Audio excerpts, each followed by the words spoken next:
Good health to you, fellow Ukrainians.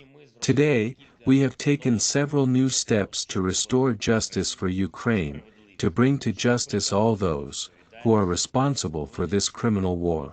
We are already cooperating with many countries and international organizations so that every Russian murderer receives the deserved punishment. We have already established cooperation with the International Criminal Court and will strengthen it. But, unfortunately, the available international legal instruments are not enough for justice to be fully implemented. Even in the International Criminal Court, it is still impossible to bring the highest political and military officials of Russia to justice for the crime of aggression against our state, for the primary crime. The crime that gave birth to all other crimes of this war, and not only after February 24th, but also from 2014. That's when it all started. For there to be the responsibility for aggression, a special tribunal is needed, in addition to the International Criminal Court. And we are doing everything to create such a tribunal. Today, the address of the First Lady of Ukraine to the Parliament and the people of Great Britain has been dedicated to this task exactly. Alina's visit to the United Kingdom is currently underway. And on behalf of all Ukrainian men and women who had suffered from Russian aggression, she has called on Great Britain to become a leader in global efforts to establish a special tribunal for the crime of Russian aggression against Ukraine and to restore justice. The British have this experience, it is a part of our shared historical memory. In the winter of 1942, when no one could predict when World War II would end, it was in London where representatives of the Allies signed the Declaration of St. James's Palace. The document that started the path to the Nuremberg trials, the path to justice after the end of that war.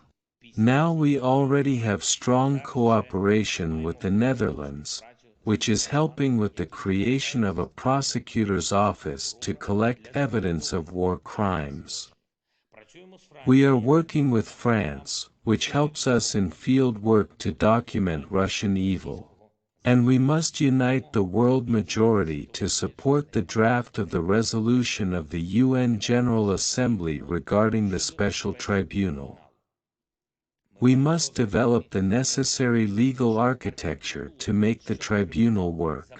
We must fully implement this clause of our peace formula and really ensure justice after this war, just as after the Second World War. I believe that Great Britain will show its leadership precisely in this struggle for justice. Today, the Russian War Crimes exhibition has been opened in London.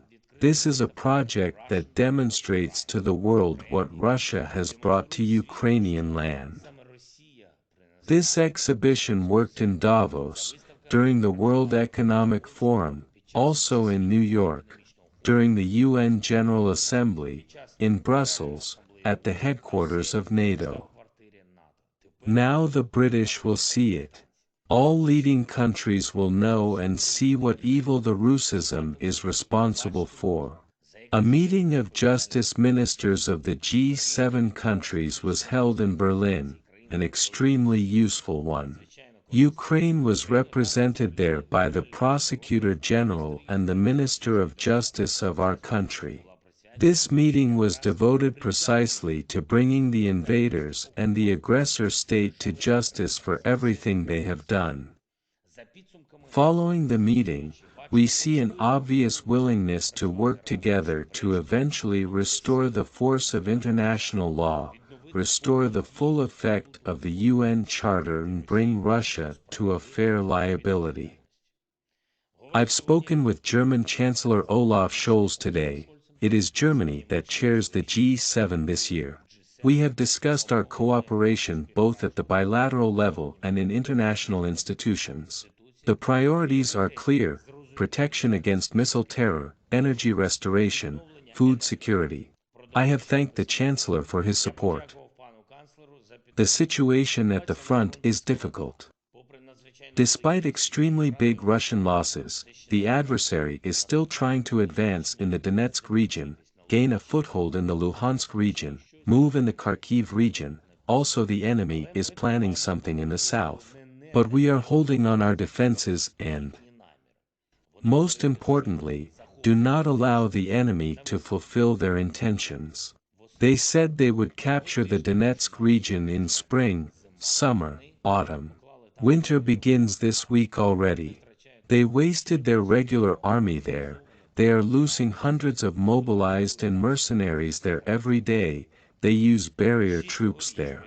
This year, Russia will lose another 100,000 of its soldiers killed and only God knows how many mercenaries. And Ukraine will stand. And the world will do everything to ensure that everyone who is guilty of this criminal war is brought to justice. I want to thank the Netherlands for today's decision. The House of Representatives of the States General recognized Russia as a state sponsor of terrorism. Step by step, the world will put everything in its place. Glory to all who fight for freedom. Glory to all who work for our victory. Eternal memory to all who gave their lives for Ukraine. Glory to Ukraine.